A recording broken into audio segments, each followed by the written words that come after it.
Bueno, entonces, ya ni sé a quién. Bueno, voy a ver aquí. voy a ver aquí.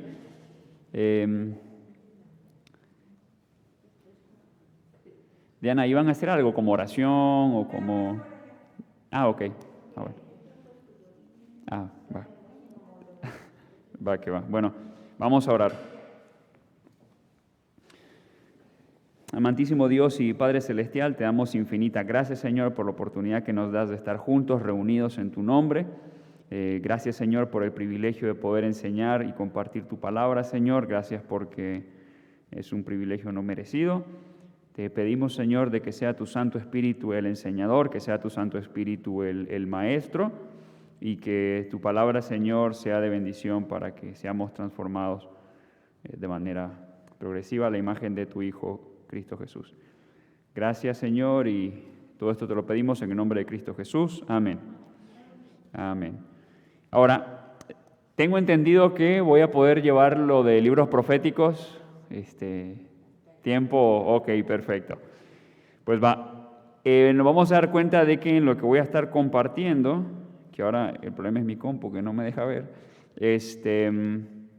vamos a ir de a poco estudiando los libros proféticos porque cuando se estudia Apocalipsis, si bien Apocalipsis o libros proféticos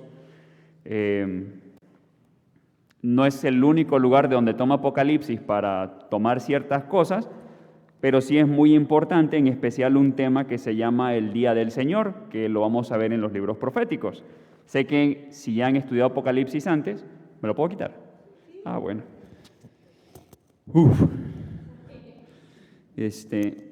Si han estudiado Apocalipsis antes, habrán escuchado de este tema, el Día del Señor, antes, y bueno, va a ser importante estudiarlo en libros proféticos. Ya me hice un rollo con esto. Entonces vamos a estudiar libros proféticos, y Julio me va a matar porque se hizo un rollo para darme esto.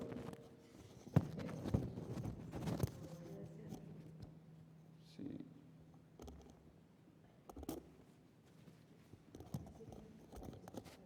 Ya está, así le damos.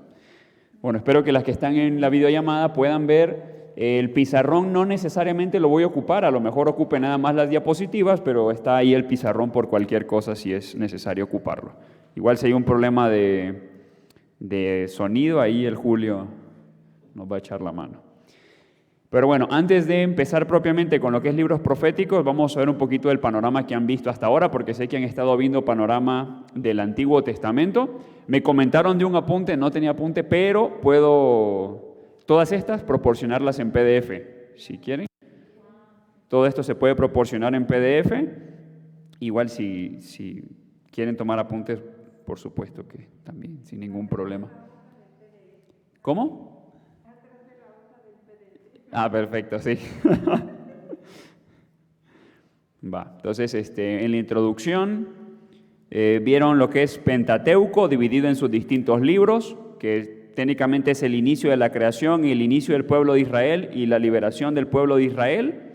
Posteriormente los libros históricos, sé que ya los vieron todos, Josué, Jueces, hasta final de Segunda de Crónicas, Esdras, Nehemías y Esther, que de hecho estos últimos libros que tenemos acá, lamentablemente lo que utilizaba para pasar se me perdió. Bueno, estos últimos libros que están aquí, eso lo vamos a encontrar dentro del contexto de libros proféticos, así que es muy probable de que en algún momento nos paremos un poquito para ver el contexto de Esdras, Nehemías y Esther. Sí, ¿le podrías bajar un poquito el volumen?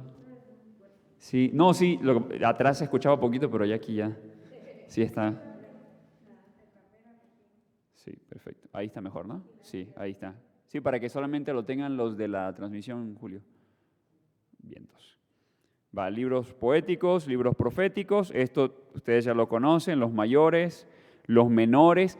Cabe mencionar que en la Biblia judía, en el Tanaj, no están ordenados a como nosotros los tenemos ordenados. Tienen un orden un poquito diferente, pero eso no va a afectar en nada a nuestro estudio. Y simplemente recordar de que, bueno, Pentateuco y libros históricos nos van a dar como la línea de tiempo, nos van a dar como, por ejemplo, la serie de acontecimientos. y en la serie de acontecimientos hay que meter, o sea, esto es la historia, estos libros nos dan la historia, y los libros poéticos y proféticos van a ir dentro de esa historia. Entonces, tenemos aquí una línea de tiempo. Me imagino que sí han ocupado esta línea antes, ¿no? En el panorama. Entonces, Pentateuco y libros históricos nos dan esto. Todo esto que está quedando como seleccionado es lo que nos dan estos libros en la historia.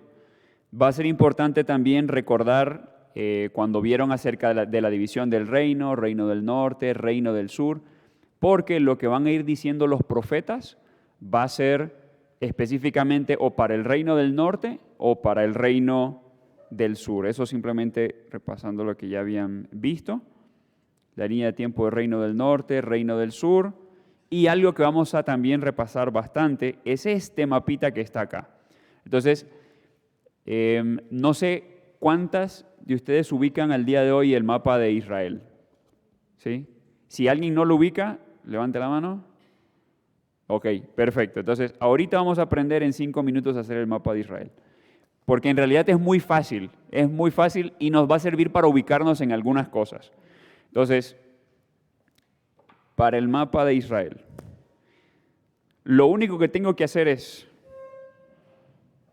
una bolita, un palo, una salchicha y una curva.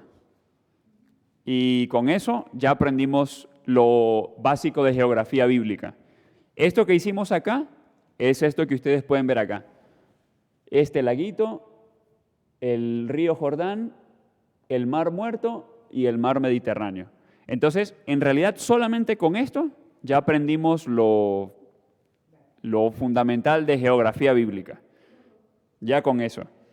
Ya con esto nos vamos a poder ubicar un montón de cosas. Ahora, si le quieren agregar un extra, a lo mejor le podrían poner la manita de Anop por aquí. Y ya con eso también podemos distinguir Egipto, el desierto. Pero solamente con esto ya nos vamos a ubicar bastante bien. Entonces, igual si en algún momento lo quieren practicar, solamente hay que hacer esto. El círculo, rayita, salchicha y una curva. Y con eso ya tenemos el mapa de Israel.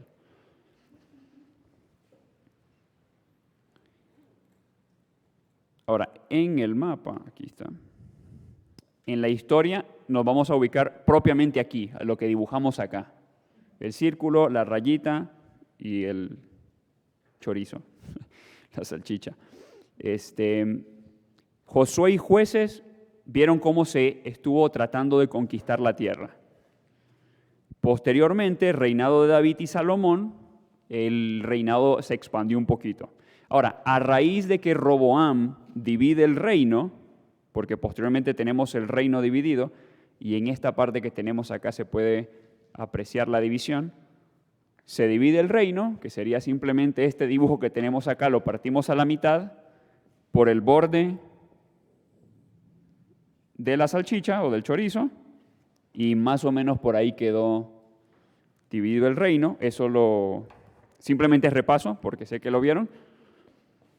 Y ese pedazo de tierra, así como ahí lo tenemos, va a ser el escenario para todo lo que se va a estar viendo en libros proféticos. Ese va a ser el escenario.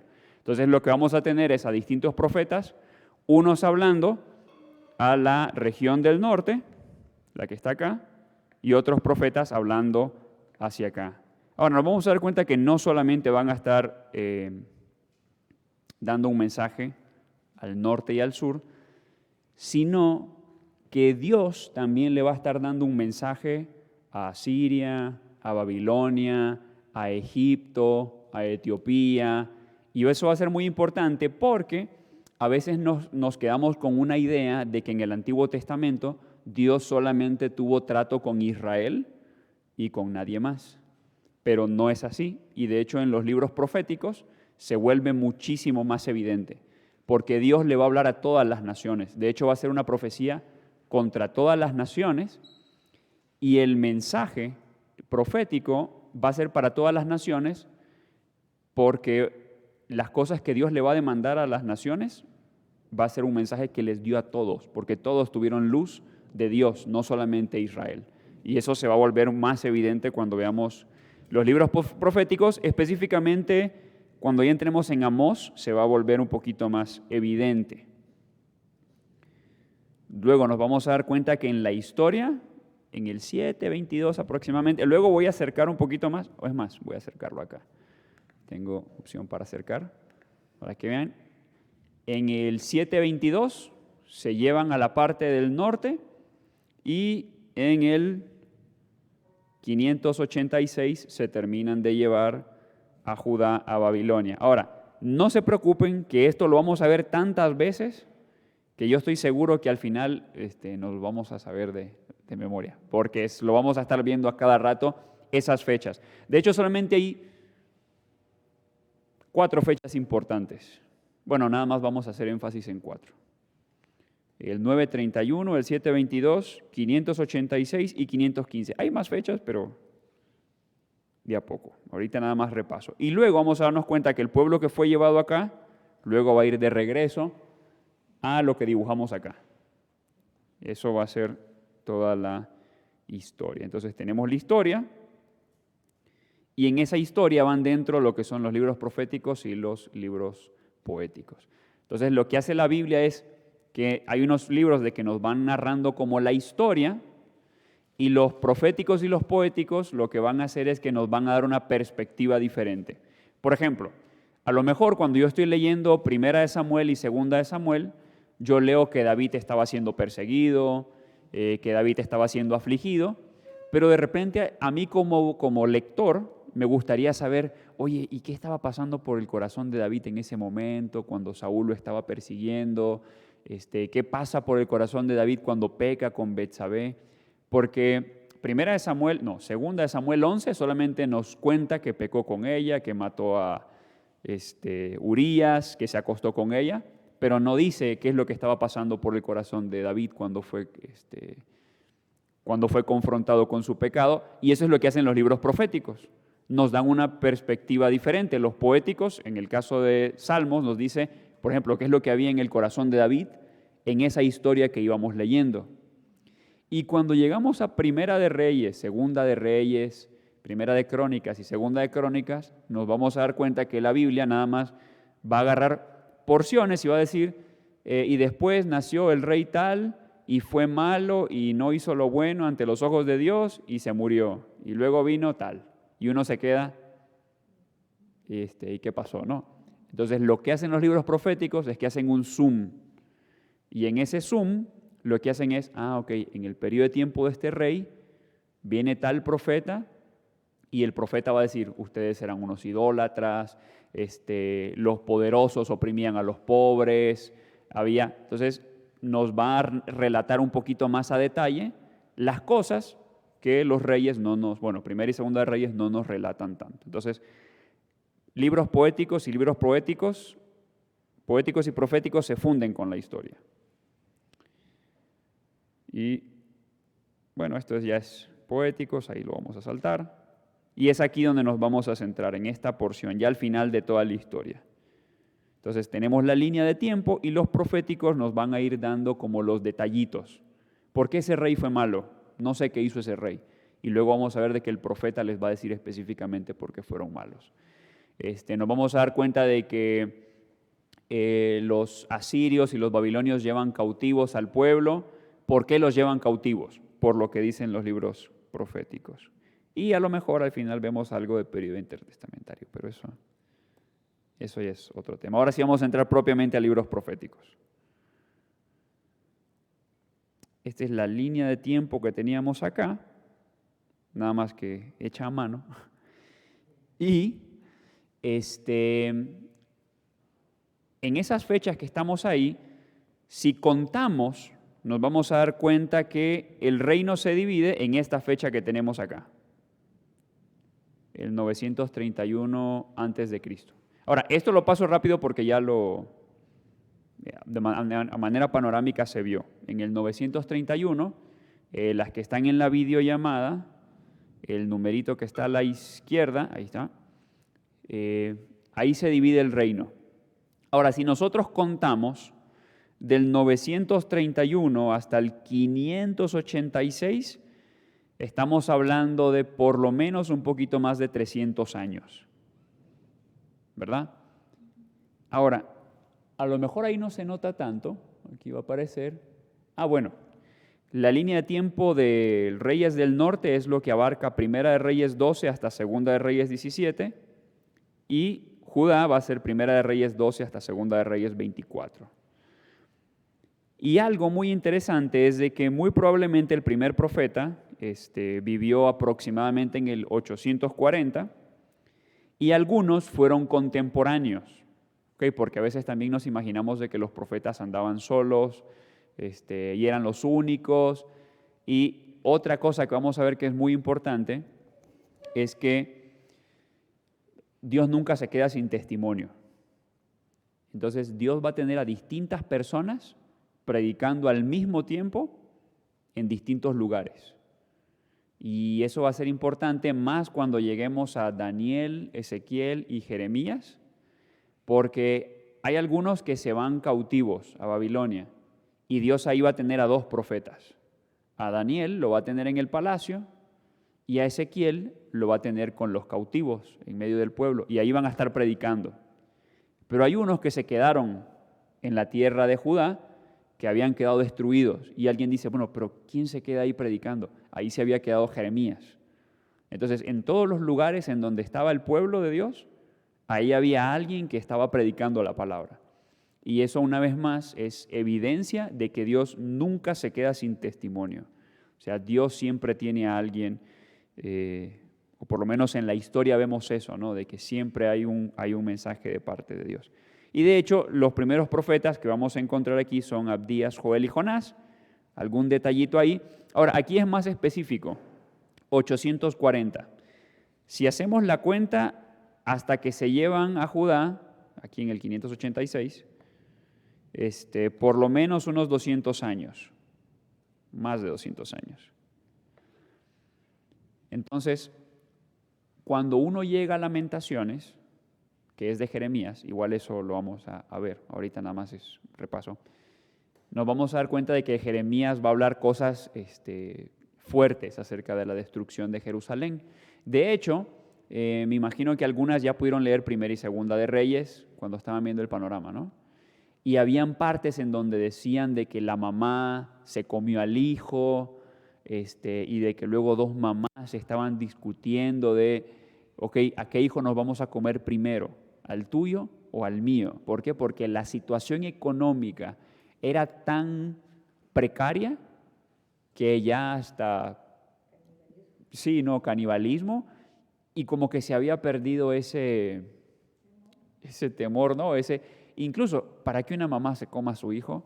O sea, hay que haber perdido ya el cariño natural, ¿no? El amor natural. Y alguien dirá, oye, pero qué fuerte, ¿por qué Dios les permite al pueblo pasar por algo así tan fuerte? O sea, ¿por qué no les dio oportunidad? ¿Por qué no les dio chance? ¿Qué Dios tan duro? Ahora, desde aquí hasta acá, por lo menos hubo 200 años de predicación. Por lo menos. En realidad tuvo más. Entonces, ¿fue o no fue misericordioso Dios? Fueron 200 años escuchando, están mal, están en pecado, arrepiéntanse. Y el pueblo diciendo, no, están mal, están en pecado, arrepiéntanse. Entonces, cuando llegamos a esas partes, porque mucha gente cuando lee el Antiguo Testamento dice, es que el Antiguo Testamento es como muy sangriento, como muy cruel. Bueno, 200 años de predicación y el pueblo no se arrepentía. Y eso no solamente pasó con Israel. Cuando leemos Génesis y de que Dios está dándole promesas a Abraham, nos vamos a dar cuenta de que Dios le dice a Abraham, esta va a ser tu tierra, esa que está ahí, esta va a ser tu tierra, pero todavía no te la voy a dar. Y una de las cosas que le dice es, porque la maldad del cananeo no ha llegado hasta su colmo. O sea, todavía Dios le estaba dando oportunidad a Canaán. Y entre que Abraham estaba vivo y conquistan la tierra, por lo menos pasaron 400 años, en realidad más de 400 años. Entonces, ¿cuántos años de oportunidad le dio Dios a Canaán antes de que la conquistaran? 400 años, por lo menos, más en realidad de 400 años. ¿Y que si hubiera arrepentido, no iba a ser la tierra de Abraham? Sí, pero digamos de que ahí es donde ya tenemos que jugar en lo que Dios ya tenía predeterminado y, no, claro. Ahora, Dios ya sabía que no se iban a arrepentir, ¿no? Hay cosas que ya estaban dentro del plan de Dios. Ahora, aun cuando el pueblo de Israel entra a conquistar, hubo oportunidad. Ejemplo, Rahab. Rahab se salva. Y una de las cosas por las cuales se salva es porque muestra su temor por Dios.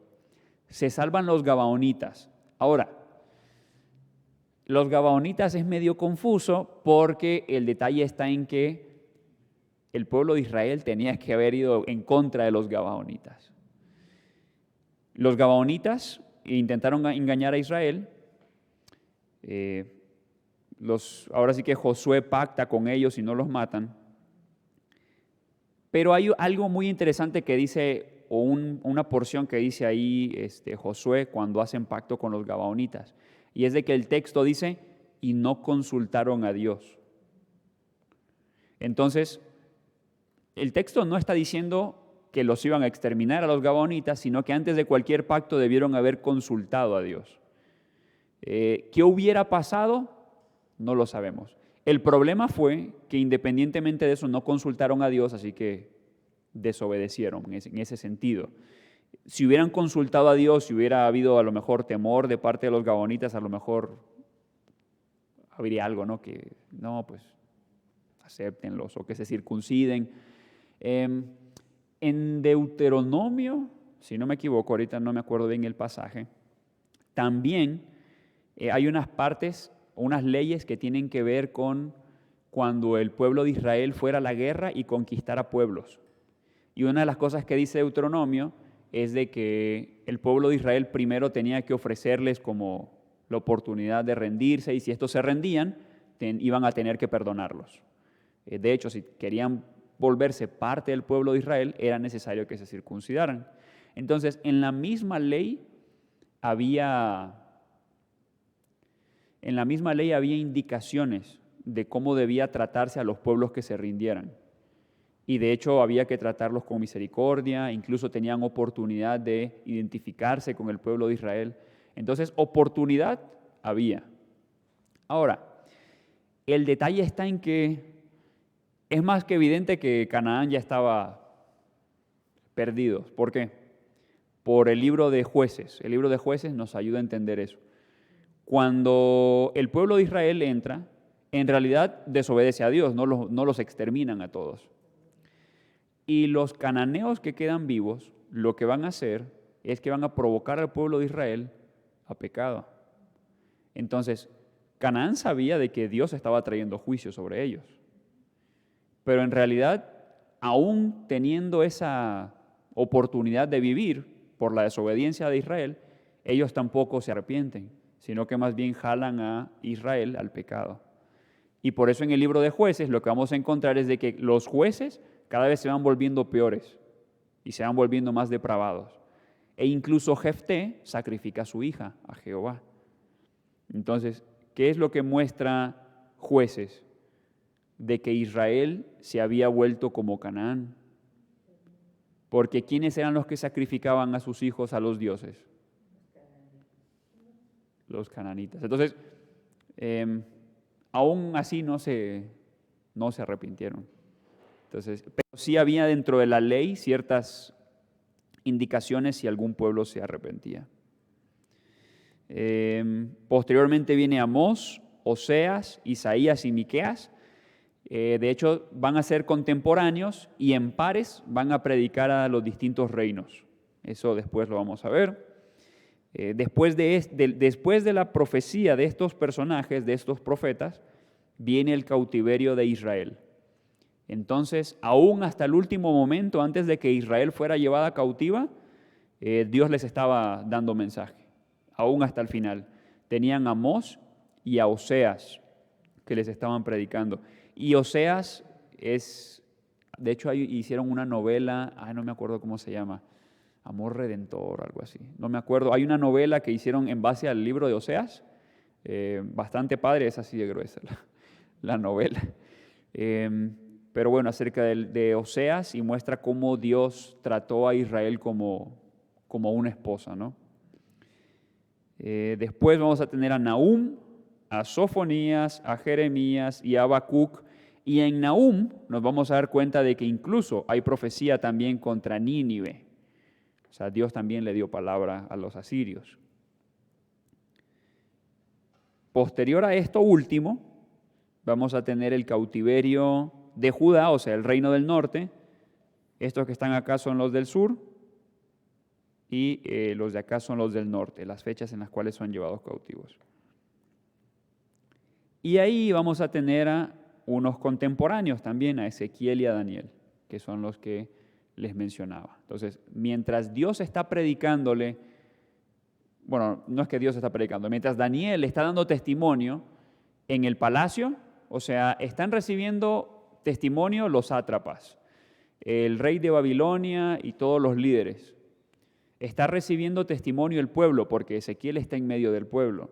Y sigue recibiendo testimonio Judá, porque si vemos las fechas, nos vamos a dar cuenta de que estas son parecidas.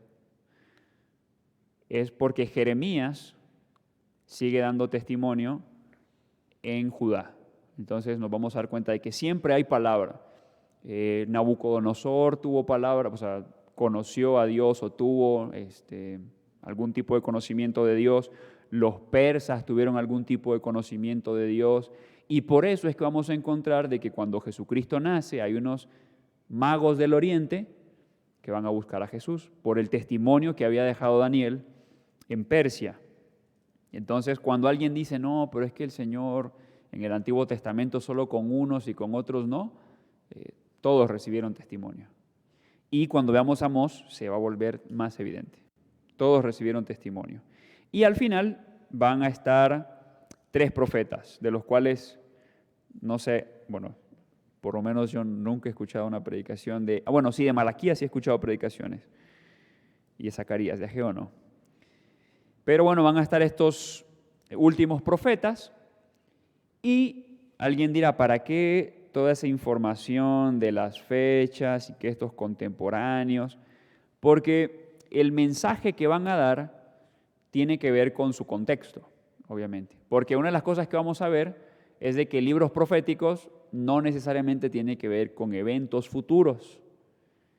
Y la forma en la cual Apocalipsis va a estar ocupando los libros proféticos es por el día del Señor.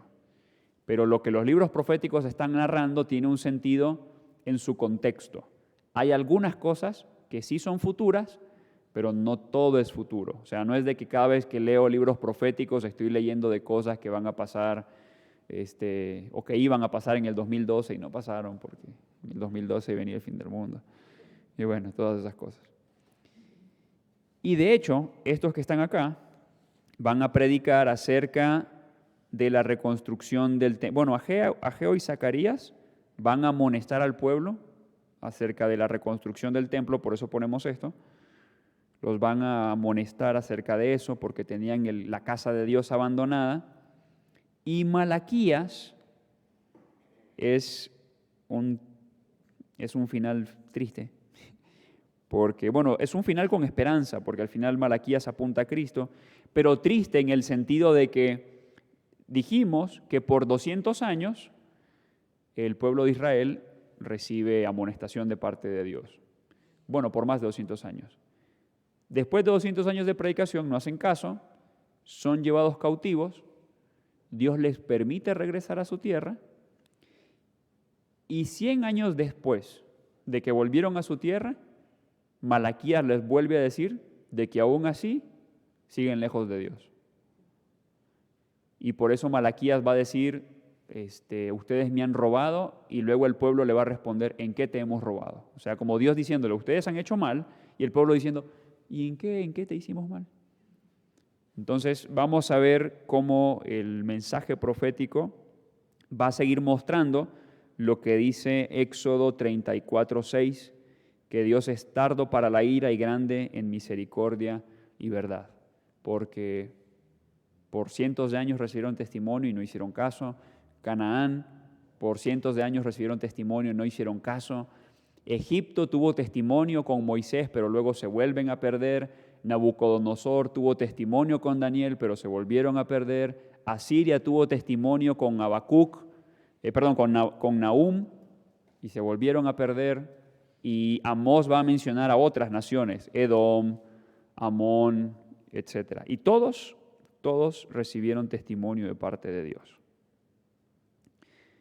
Ahora, esta porción que tenemos aquí es conocida como los profetas preexílicos, que son los que vamos a estar desarrollando primero.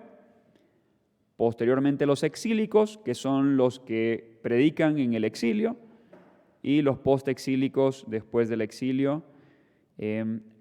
Un detallito, estos que están acá, a la parte inferior, Abdías y Joel, eso es solamente un detallito, no más. Algunos autores los ubican a ellos acá, en los postexílicos. No se ve, es que ahora que recuerdo el televisor, acá. Algunos los ubican acá.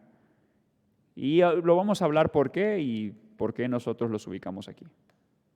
Pero simplemente un detallito, porque en algunas lecturas cronológicas van a encontrar a estos más bien por acá.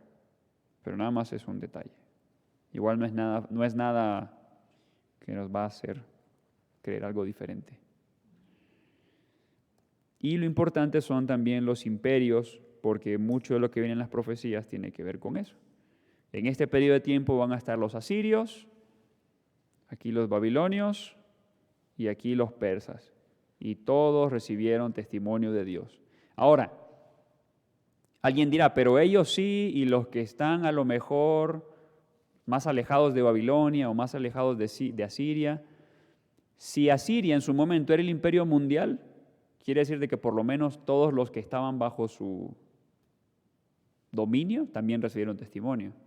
Si Babilonia llegó a ser también inmenso, por lo menos todos los que estuvieron bajo Babilonia también recibieron testimonio. Y si los persas también conquistaron muchas tierras, todos esos pueblos de alguna manera también tuvieron testimonio. Y las fechas que yo les prometo que sin necesidad de repasarlas, las vamos a aprender de memoria, son estas que están aquí. La 931, 722, 586 y 515. Y esto es una cronología que les va a llegar en PDF, si en algún momento quieren como ir checando fechas.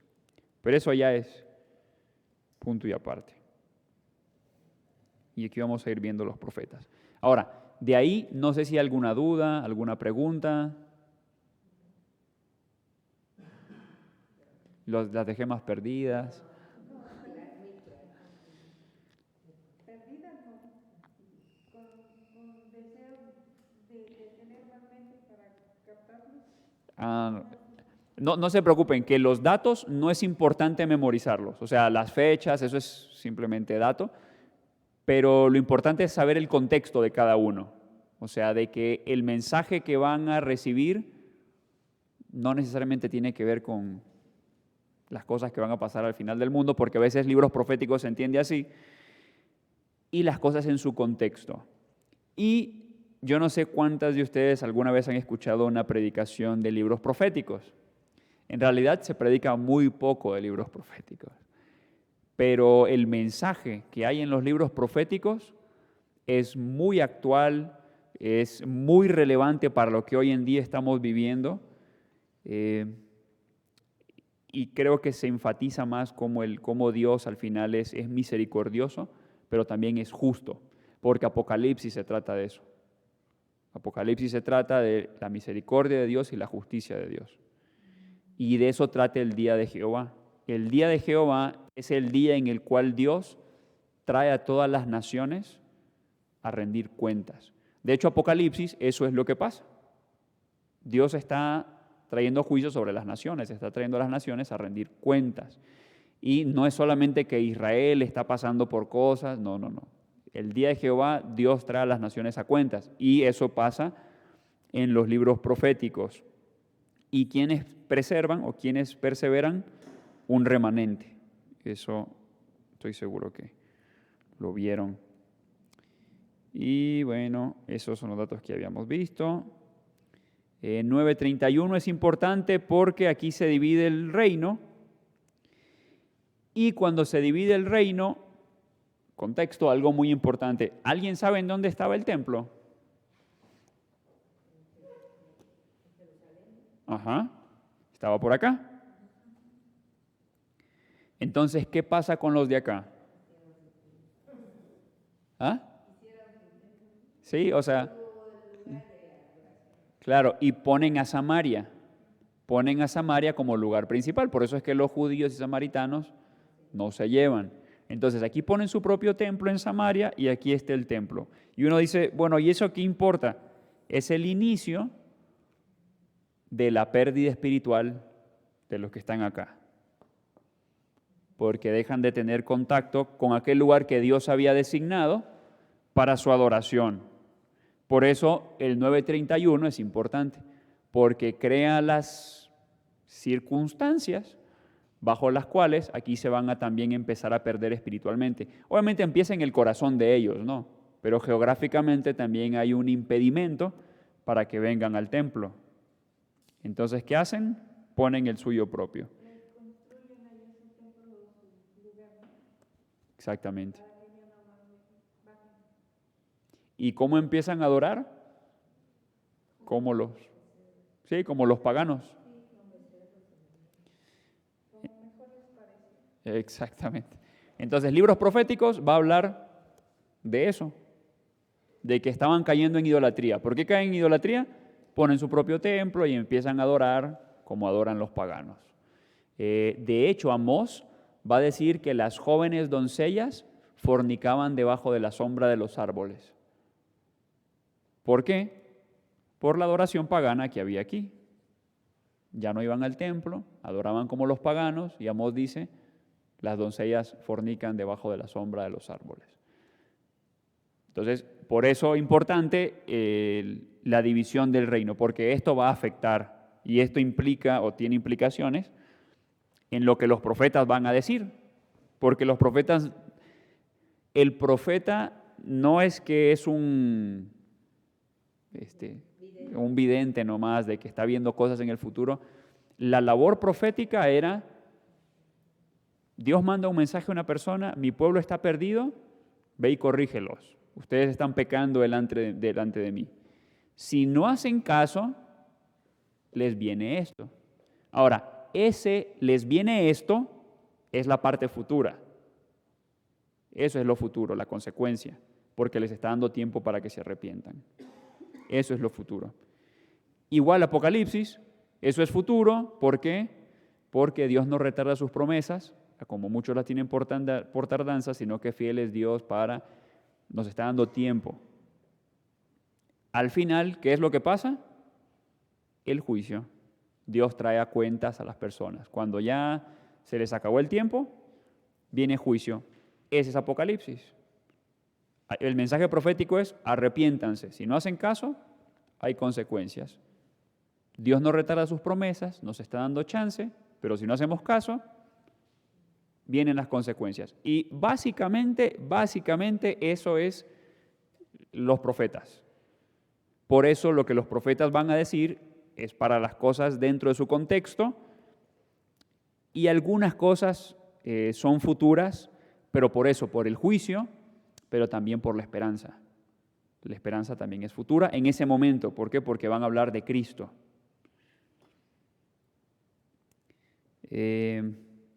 Luego, todos estos profetas que están acá, ¿qué es lo que van a hacer?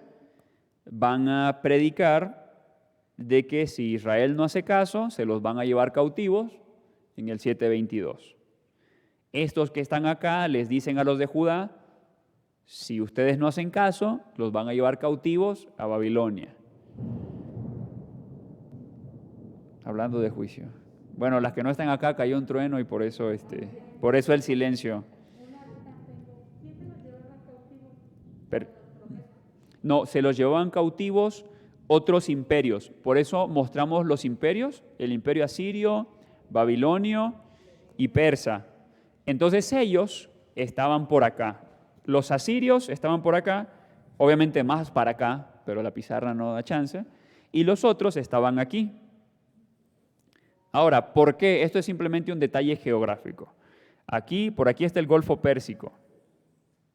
No. Y por aquí vienen unos ríos. ¿No? Entonces, por eso luego dicen algunos de que por aquí estaba el Edén y todo. Está difícil no saberlo, o sea, no, pero por aquí había unos ríos y todos esos ríos pasan también por acá. Todo esto, voy a ponerle otro color, todo esto es un desierto. Entonces, estamos antes de Cristo, hoy en día aquí está poblado, por aquí tenemos Dubái y unos lugares así bien padre y todo, pero porque hoy en día tenemos la tecnología que tenemos. Construyen cosas en medio del desierto, pero en este tiempo es desierto, entonces si alguien vive ahí, no va a vivir.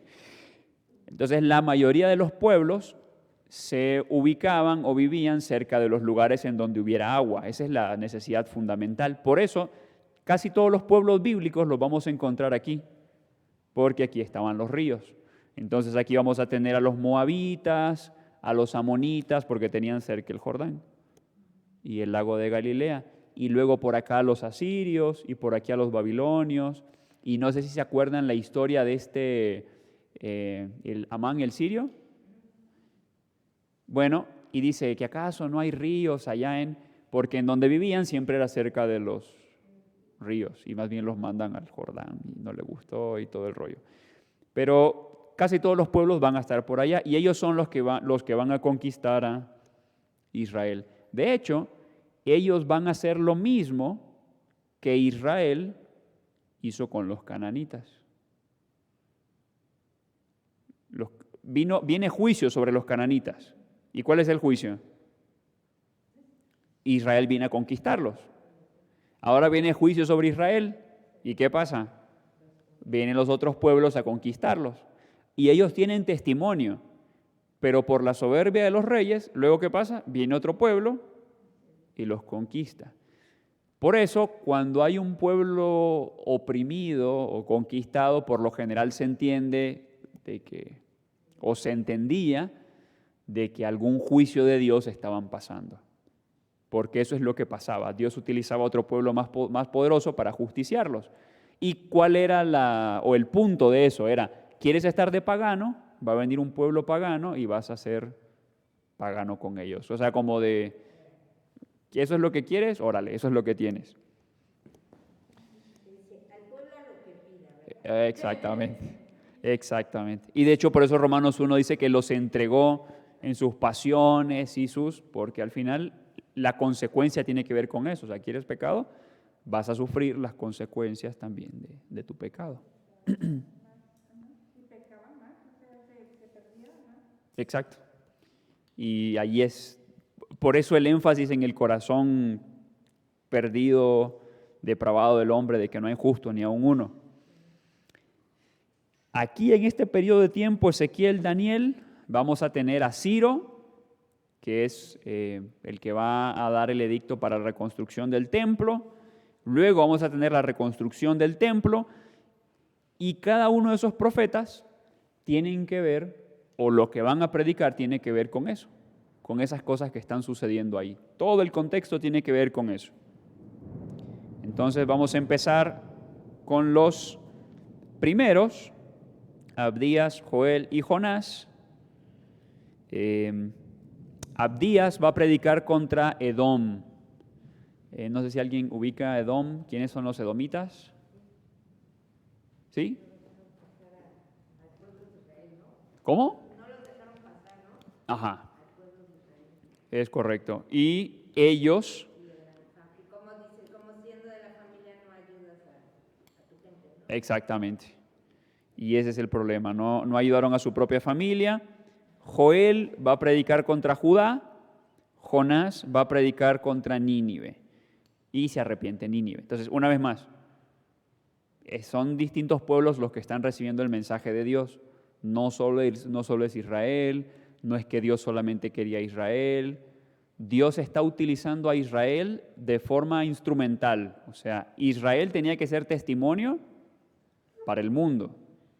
O sea, el propósito de Dios al elegir a Israel es para que ellos fueran los encargados de dar testimonio.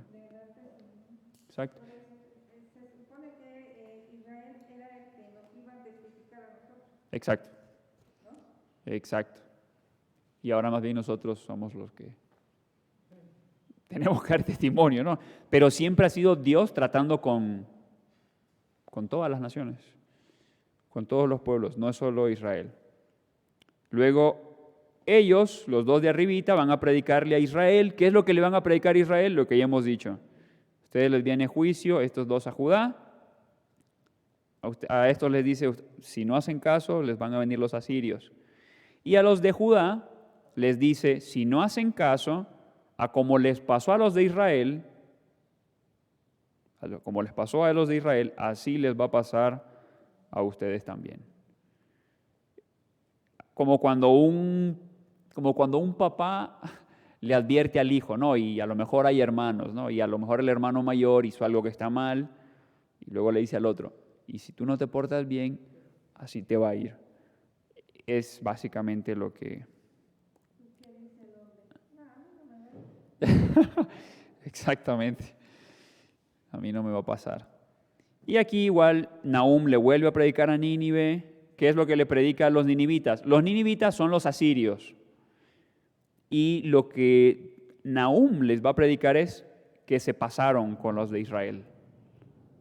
O sea, la forma en la cual trataron a los israelitas, se pasaron, por eso también les viene juicio a ustedes también.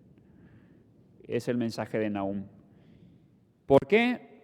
Abrieron a las mujeres en sus vientres, sacaron a los bebés, los estrellaron contra las paredes, llevaron a la gente con ganchos. De hecho, el libro de Amós va a predicar cómo algunos serían llevados con ganchos en el capítulo 2, porque enganchaban a la gente de la boca, los amarraban detrás de los caballos y se los llevaban. Entonces, Nahum les va a decir, se pasaron con Israel, por eso ustedes también van a recibir juicio. Y a Judá les dice, arrepiéntanse antes de que les venga esto. Y Jeremías ya no les va a decir, arrepiéntanse antes de que les venga este juicio. Y Jeremías más bien les va a decir, el juicio de Dios para ustedes, ya no hay vuelta atrás. Lo mejor que pueden hacer es, váyanse con los babilonios. Y Dios los va a preservar. Y eso también es importante, porque ¿cómo Dios preservó a su pueblo? Claro, un remanente y los protegió de manera sobrenatural en medio del juicio. No los quitó, no se los llevó, no. Ellos estaban ahí dando testimonio y de manera sobrenatural en medio del juicio los va a guardar. Y esto es importante cuando lleguemos a Apocalipsis. ¿Será el mismo remanente que también ustedes guardaron? ¿Perdón? ¿Será el remanente de los que se van a quedar? Dios ¿El remanente que habla Apocalipsis? Dios siempre tiene un remanente, es lo que estamos viendo, Dios siempre tiene gente dando testimonio, y cuando entremos a Apocalipsis hay un temita ahí que es un poquito polémico, y vamos a tratar de desarrollarlo de a poco porque yo sé que es delicado. Entonces, que tiene que ver con el rapto y todo eso, ¿no? El rapto pretribulacional. Y a lo mejor vemos de que hay distintas posturas, ¿no? El premilenialismo pretribulacional, el posttribulacional o histórico, el amilenialismo, el postmilenialismo y todos esos nombres raros con los que los teólogos se empeñan en confundir a la gente. No es cierto. No, son muy sencillos en realidad, pero... Lo que nos enseña, bueno, es que Livia y bueno, nosotros somos de las que pocas quedaban y nos decía que venía el rapto antes, ¿no? Claro. Ya después, pues, sí, la verdad que no sabemos. Bueno, sí. de que viene, viene, ¿no? Sí, es de que viene, pero...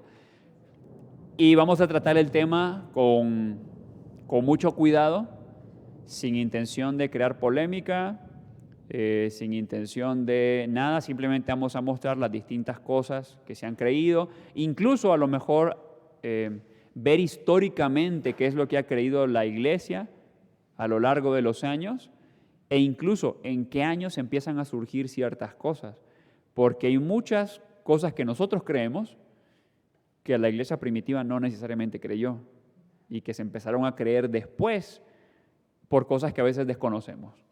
Pero eso ya será tema para cuando lleguemos allá. Ahora, ¿qué es un profeta? Bueno, creo que ya se me fue el tiempo. Ustedes me dicen, si no ya... Ok. Julio, ¿se está grabando? Perfecto. Ahora, no grabando en el cámara virtual, sino grabando en grabación.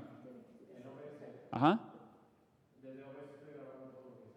Perfecto, perfecto. Perfecto. Va. Sí, es que luego hay que... Sí, perdón. Ahora, hicimos el repaso primero para aclarar de que Dios sí ha sido misericordioso, porque yo sé que a veces se lee el Antiguo Testamento y uno dice, pero qué Dios tan cruel, no, o sea, 200 años de predicación, ¿qué más quiere uno? ¿No? Y otros más. Ahora, ¿qué es un profeta? Hay que aclararlo. ¿Por qué? Porque a veces se entienden cosas incorrectas del profeta y de hecho ya hablamos acerca de esto. O sea, ¿qué es un profeta? Ahora, según yo... perfecto. Ahí va. ¿Qué es un profeta? Vamos a explicar qué es un profeta para que no se malentienda. ¿Sí?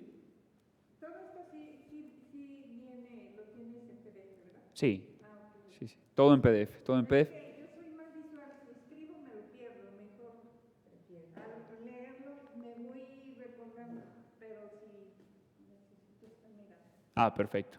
Vamos a tratar de, hasta donde sea posible, mostrar imágenes. Ahora, el profeta, una de las palabras que se utilizaba era naví. De hecho, estoy seguro que en algún momento habrán escuchado a Héctor, porque Héctor es el que más lo menciona, del Tanaj, ¿no? De los Neviim, Ketubim y la Torá. Y de hecho, Neviim significa los profetas. ¿Por qué? Porque Navi es profeta y Im es el plural, como Elohim, y algunos dicen, bueno, se puede traducir como dioses, haciendo referencia a dioses paganos, o haciendo referencia al Dios único, y algunos proponen que ese plural es porque haciendo referencia a la Trinidad, ¿no? Pero el Im es como un plural. Entonces, Neviim son los profetas, que lo que vamos a estudiar es eso, los Neviim. Navi es profeta. Y otro es Roé. En algún momento de la historia de Israel también se les llamó videntes, porque sí veían cosas. Ahora, esto es importante. La profecía no solamente trae visiones de cosas futuras, eso ya lo vimos. Moisés, lo que les decía era un mensaje profético, era de parte de Dios al pueblo, cuando les decía que se arrepintieran de sus pecados. Pero no todo lo que Moisés dijo es futuro. Algunas cosas que Moisés dijo sí eran futuras, y de hecho se cumplieron en Cristo. Deuteronomio 18, del 15 al 19, o 18. Pero en algún momento se les llamó videntes o roé. Significa ver, mirar, conocer. Eran personas llamadas por Dios para dar un mensaje de parte de Dios al pueblo. Ese era un profeta. No es de que era un hombre que siempre estaba en trance, viendo cosas raras, no. De hecho, el profeta hacía algo muy parecido a lo que hace el predicador. En la iglesia primitiva se decía, de hecho hay un escrito conocido como la, ¿cómo se llama? Didaje. Y la iglesia primitiva decía que el predicador hacía labor de profeta. Ahora, no es de que el predicador era un profeta como tal, de que ve cosas, el Señor me reveló, no es que era un profeta, sino que ejercía labor de profeta en el sentido de exhortar al pueblo, porque eso es lo que hacía el profeta, exhortaba al pueblo por su pecado. Y de hecho el profeta a veces era primero exhortado él, ¿no? Como también le pasa a los predicadores. Ese mensaje podría venir por voz audible, sueño o visión, pero no por platicar cara a cara.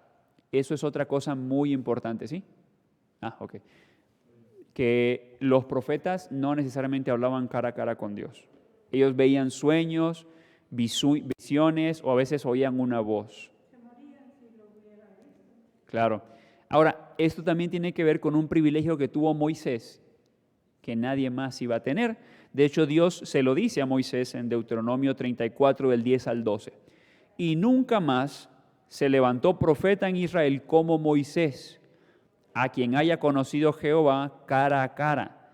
Nadie como él en todas las señales y prodigios que Jehová le envió a hacer en tierra de Egipto, a Faraón y a todos sus siervos, y a toda su tierra, y en el gran poder y en los hechos grandiosos y terribles que Moisés hizo a la vista de todo Israel.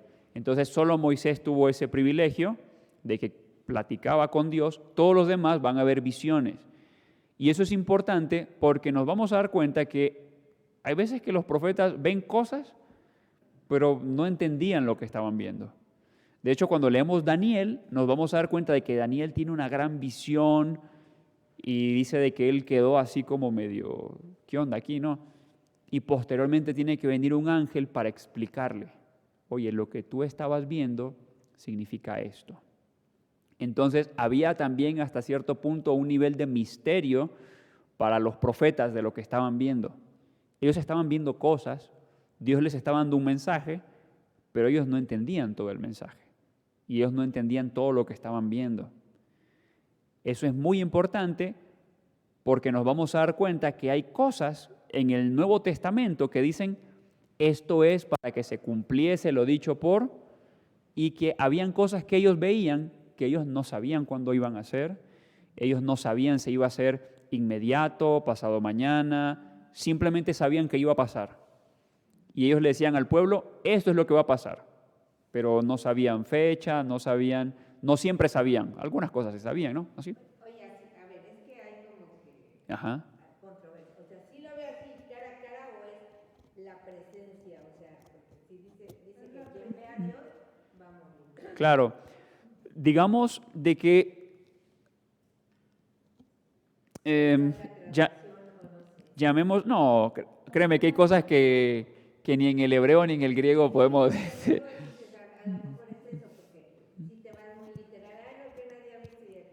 Claro. Es ¿Tú qué sabes más? jamás.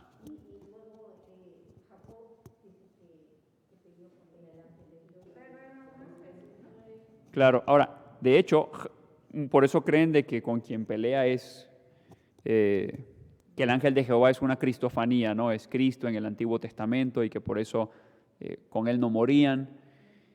Llamémosle con un destello de la gloria de Dios, aunque suena medio abstracto eso, ¿no?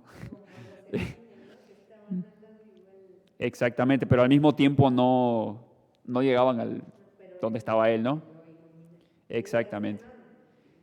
Sí, de hecho, cuando dice la Biblia de que Moisés sube al monte, Moisés ve sus espaldas y no puede ver el rostro porque Dios mismo le dice, no puedes ver porque si no vas a morir. Él lo que ve es un destello de la gloria de Dios, una manifestación de la gloria de Dios, y de hecho por eso su rostro resplandecía cuando él bajaba del monte, ¿no? Porque eso es muy importante, sí. Cuando hablemos de la gloria de Dios, voy a ocupar esto, tengo otro ahí. Ah, no. Pues no voy a ocupar esto. Lo voy a decir así nomás. Sí. Claro. En el tabernáculo, ¿sí recuerdan el tabernáculo? ¿Ok? En el tabernáculo vamos a hacer un cuadradito nomás. Esto ya no tiene que ver con geografía. Todo esto está ahorita imaginariamente borrado. Había dos lugares. El lugar santo y el lugar santísimo. Obviamente este es el lugar más íntimo y bueno, aquí los panes de la propiciación, el altar de incienso, el candelabro, el lavacro, el altar para los sacrificios, y aquí el arca del pacto. Y aquí es donde se supone que entraba la gloria de Dios o la presencia de Dios, lo que algunos dicen la gloria Shekinah, etc., ¿no? Aquí entraba. Y el sumo sacerdote tenía que entrar limpio, si no, se moría. Ahora, por eso es importante tratar de definir hasta donde sea posible la gloria de Dios. Porque en realidad, gloria de Dios es algo que utilizamos en nuestro léxico normal. O sea, es como voy a darle gloria a Dios, la gloria es para Dios. Y gloria tiene que ver con exaltar, no que Dios sea exaltado. La pregunta es, ¿quiere decir de que en el lugar santísimo estaba la exaltación de Dios? Vamos a tratar de poner un ejemplo o una ilustración para tratar de entenderlo. Pero obviamente cuando hablamos de Dios estamos hablando de cosas que sobrepasan nuestra mortalidad y nuestra capacidad de entender, ¿no? Cuando yo, Richard Ramírez, voy a hablar de mi esposa y yo la quiero exaltar, para exaltarla, ¿qué cosas tengo que decir? Sus cualidades, ¿no? Entonces le voy a decir de que es bellísima y de que es súper inteligente. Exacto, o sea, todos los adjetivos calificativos posibles. Entonces, lo que yo estoy mencionando son sus atributos o sus cualidades. Y sus cualidades son lo que a ella la hace especial. Una de las formas de traducir santo es único. Algo santo para Dios es algo apartado para Dios. Ahora, Dios es santo, santo, santo, porque no hay absolutamente nada más único que Dios mismo. Si vemos a los serafines, hay más de uno. Entonces hay pocos, pero hay más de uno. Si vemos a los ángeles, millones. Y si vemos todas las criaturas en la creación, hay más de una, no son únicas. El único que es único, en su máxima expresión, valga la redundancia, es Dios. Y eso que lo hace único es quien Él es. Para mí mi esposa es única, porque para mí ella es y todos los atributos, ¿no? Pero Dios es el único que es santo, santo, santo, santo, todopoderoso, omnisciente, omnipresente, infinito y todos los adjetivos calificativos. Claro. Exacto. Exacto. Entonces, todas esas características de Dios son lo que a Él lo hacen único y magnífico y especial. Pues entonces tanta su pureza y su magnificencia que nosotros como mortales, si yo lo llego a ver, soy tan manchada, tan pecadora y todo, que tanta bondad, tanta limpieza, tanta pureza, pues hace que me caiga en este momento. Exacto, entonces entendemos de que la gloria de Dios es la manifestación de los atributos de Dios, o sea, esas características de Dios. Por ejemplo, cuando en el monte cuando el pueblo de Israel en Éxodo capítulo 20 estaba teniendo una visión de Dios, ¿qué es lo que se estaba manifestando en el monte? La gloria de Dios, los atributos de Dios. Entonces, vamos a hacer lo siguiente. Mencionemos algunos atributos. Omnipresente. Ok, todos los omnis. Ahora, también Dios es justo, ¿no? Y Dios es santo. Ahora, dice la Escritura que la ira de Dios se levanta contra toda injusticia. Entonces, si aquí se está manifestando la justicia de Dios y una persona entra con injusticia acá, dice la Escritura que la ira de Dios se levanta contra toda injusticia. Entonces, como aquí se están manifestando la gloria de Dios, sus atributos, y alguien injusto entra, ¿qué va a pasarle a esa persona?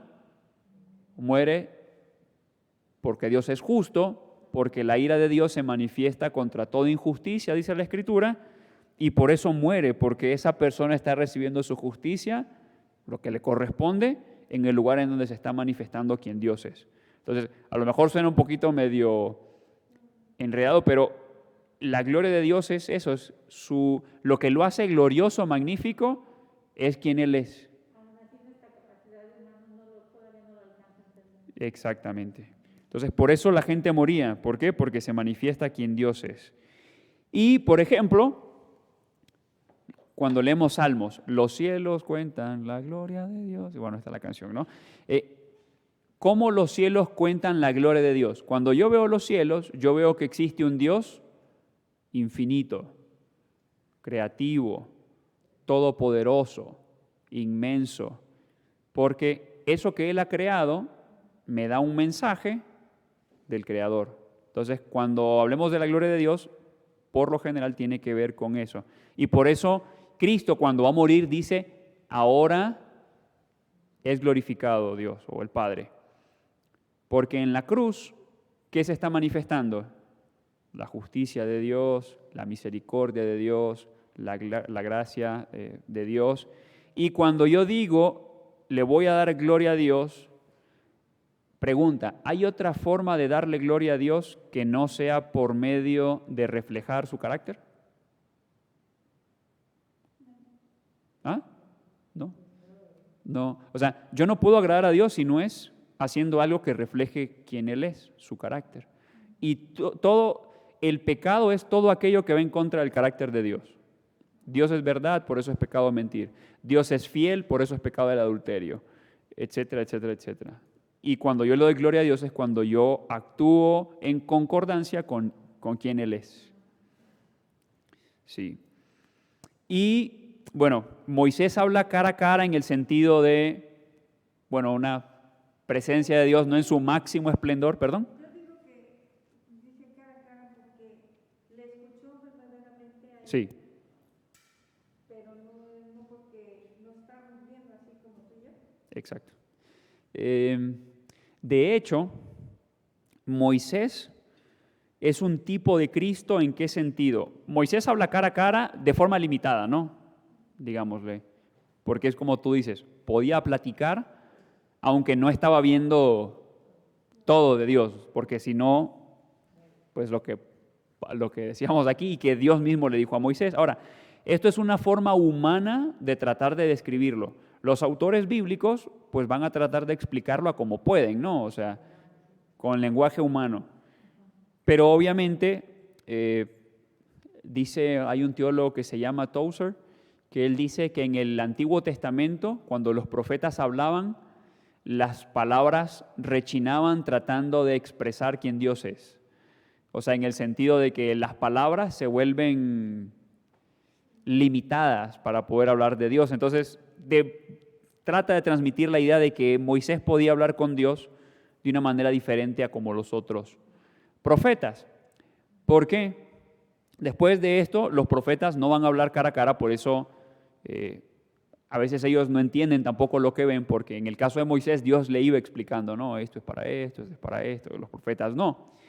Y esto es porque después de Moisés solamente iba a venir un profeta que verdaderamente haya hablado cara a cara con Dios. No sé si pudiéramos leer Deuteronomio 18.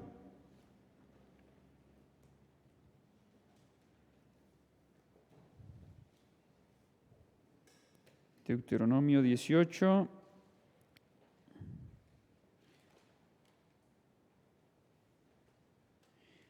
Y si alguna de ustedes me pudiera leer del verso 15 al 18, y si estás viendo el video, igual busca por favor Deuteronomio 18 del 15 al 18 y léelo. Igual, no sé si quién de aquí lo pudiera leer. De en medio de ti, de tus hermanos, como yo, te levantará Jehová tu Dios, a él oiréis, conforme a todo lo que pediste a Jehová tu Dios en Horeb el día de la asamblea, diciendo, no vuelva yo a oír la voz de Jehová mi Dios, ni vea yo más este gran fuego, para que no muera. Y Jehová me dijo, han hablado bien en lo que han dicho. Profeta las levantaré de en medio de sus hermanos, como y pondré mis palabras en su boca, y él les hablará todo lo que yo le mandare. Perfecto. Entonces, Dios le dice a Moisés de que Dios va a levantar un profeta, como él, en el sentido de que de en medio de su pueblo, Jesucristo, ¿de dónde viene? Bueno, de los judíos. Luego dice, conforme a todo lo que pediste en Horeb, ¿qué es lo que pidieron en Horeb? Ellos están viendo lo que explicamos aquí, la manifestación de los atributos de Dios. Entonces, cuando Dios está dando los 10 mandamientos, dice Éxodo de que el pueblo tiene miedo y dice que Dios ya no nos hable. ¿Por qué? Estoy delante de Dios, ¿qué es lo que me voy a dar cuenta? Que yo soy un pecador y que Él es santo, no, o sea, que yo soy indigno y que Él es magnífico. El pueblo se llena de temor, se llena de miedo y dice que Dios ya no nos hable. Mejor, Moisés, háblanos tú de parte de Dios. Lo que Dios te diga a ti, tú nos lo vas a decir a nosotros y tú vas a ser como Dios para nosotros. En el sentido de que Moisés traía la palabra de parte de Dios. Dios ya no hablaba con el pueblo. Por eso, Dios no habla de manera audible con el pueblo. ¿Por qué? Porque el pueblo pidió que Dios no nos hable. ¿Quién iba a hablar? El profeta de parte de Dios. Y ese es Moisés. Y dice que al igual que como Moisés, Dios iba a poner las palabras en la boca de este profeta y él les hablaría todo lo que Dios le mandare. Ahora, sabemos de que Jesucristo tiene 3 oficios: rey, sacerdote y profeta. Ahora, ¿por qué profeta? Por esto que dice acá. Dios iba a levantar uno como Moisés. Nadie más habló con Dios cara a cara como Moisés, de forma limitada, pero ¿quién sí estuvo cara a cara con el Padre? Jesucristo. Entonces, Jesucristo, y cuando Jesucristo estuvo en la tierra, dijo, lo que el Padre a mí me ha dado, es lo que yo les anuncio, ¿no? Entonces, se está cumpliendo lo que aquí dice, y desde Moisés no iba a haber alguien que cumpliera estas características, sino hasta Cristo, quien es Dios mismo dando su mensaje a su pueblo, ejerciendo como profeta. Entonces, ninguno de los profetas va a entender todo lo que está viendo, ninguno de los profetas va a saber todos los detalles de lo que estaba viendo. Algunos de ellos posteriormente necesitan que se les sea explicado lo que están viendo. Eso es importante saberlo cuando estamos leyendo libros proféticos. Y otro detalle es, una forma de ilustrarlo es viendo como una línea de montes. Imagínense la peña de Bernal, pero 3 peñas seguidas y una más grande que la otra. Estoy seguro que en algún momento vieron esto. Creo que en el libro sale, ¿no? No, bueno. Ok. Imaginemos 3 montes. Y el profeta está viendo la cima de cada uno de esos montes. El profeta está viendo una serie de visiones. Como si estuviéramos viendo 3 montes de frente, uno tras el otro, y solamente podemos ver la punta. Pero ¿qué es lo que no se ve?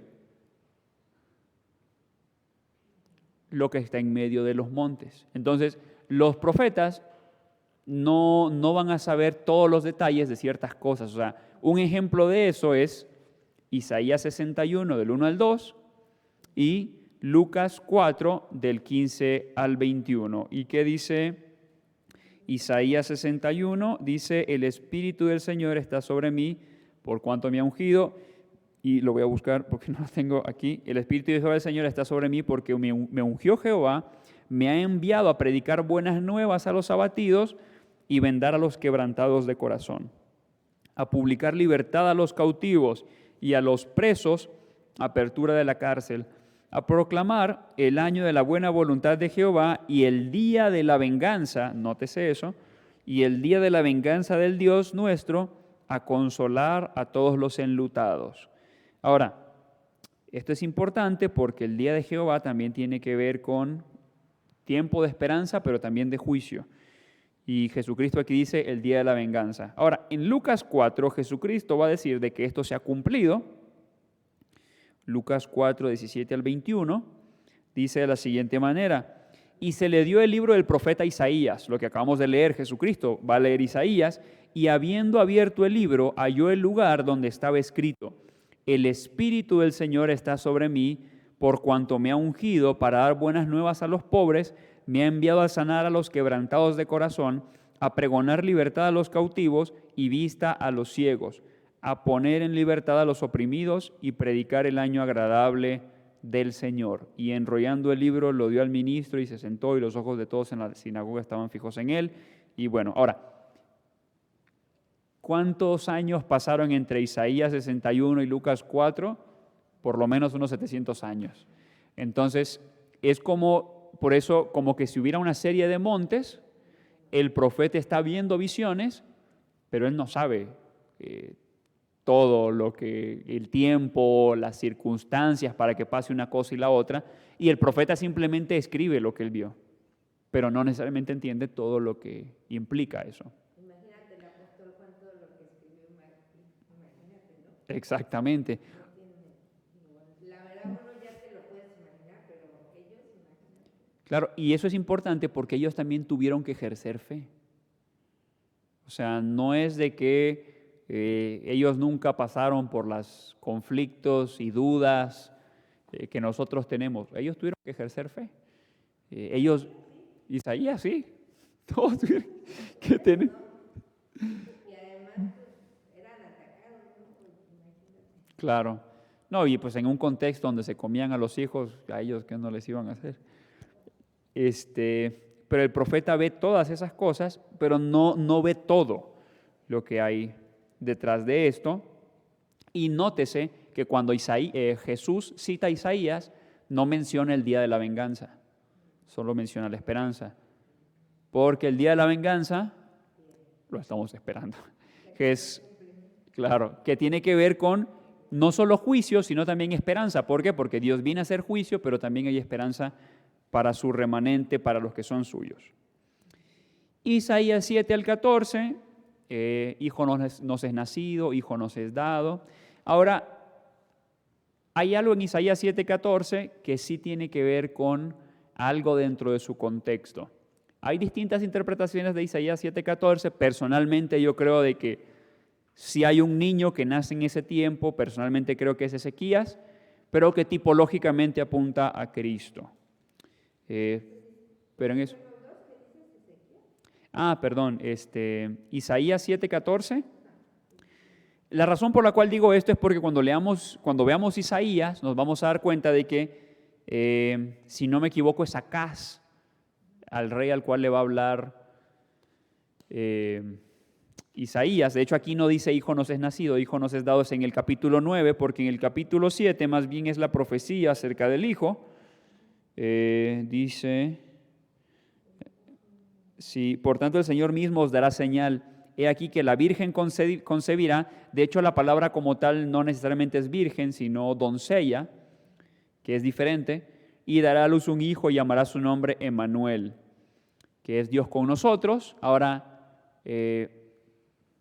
hay distintos personajes que llegaron también a tener como nombres de Dios, por lo que ellos venían a representar de Dios delante del pueblo. Ahora, sabemos de que en Mateo 1:23 dice, esto se cumple, ¿en quién? En Cristo, de forma última. Aunque también hay algo que se conoce como profecía tipológica, que es que la profecía sí tiene un cumplimiento en su contexto directo, pero que apunta a Cristo. Ahora, sé que eso suena raro y técnico, pero no lo es. Es muy sencillo. Un ejemplo. En este mismo lugar, el tabernáculo, aquí se hacía un sacrificio. Se sacrificaban animales, ¿no? Se sacrificaban corderos, machos cabríos, vacas a veces. Dependiendo de quién era el que cometía el pecado, bueno, así también iba el sacrificio. Entonces aquí hacían sacrificios. Y en el día de la expiación, la sangre del sacrificio la llevaban aún hasta acá adentro. Hebreos va a hablar de eso.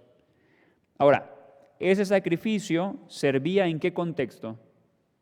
¿Servía para nosotros? ¿Para el contexto de quién?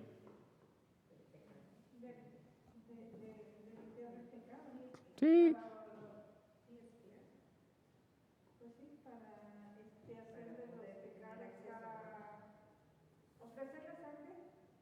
Uh-huh. Del animal que fuera, perdón de todos los pecados, pero del que estaba ofreciendo el sacrificio. Claro, exactamente. Y tenía un sentido en su contexto directo, o sea, no era para nosotros. Ahora, a pesar de que tenía un sentido y un propósito en su contexto directo, apunta a Cristo. Entonces, igual hay algunas profecías que aunque se cumplen en su contexto inmediato, tipológicamente apuntan a Cristo. En el sentido de que todo el Antiguo Testamento nos va apuntando a Cristo. O sea, estas cosas, o sea, los sacrificios eran en su contexto directo, pero luego Hebreos va a decir de que eso nos lleva a que hay un sacrificio último por el pecado, que es en Cristo Jesús. Melquisedec nos habla de que hay un sacerdote diferente al sacerdote arónico, porque Jesús no es arónico, no es un sacerdote arónico. Pero bueno, y otra cosa que hay que conocer es en cuanto a pedir señal. Eso es otra cosa que vamos a encontrar dentro de los libros proféticos, cuando alguien dice, dame señal. Pero eso yo creo que ya lo vamos a ver para la próxima, porque ya el tiempo ya... Sí. Y todo esto es para que ya cuando entremos a libros proféticos, hay cosas que de repente confunden un poquito, pero es para que no haya tanta confusión posteriormente. Pero bueno, igual ver aquí no hubo preguntas. Qué bueno, ¿se entendió todo? No confiamos. No, esperamos.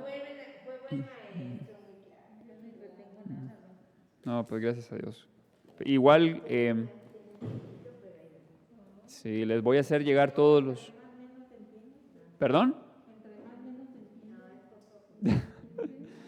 Sí.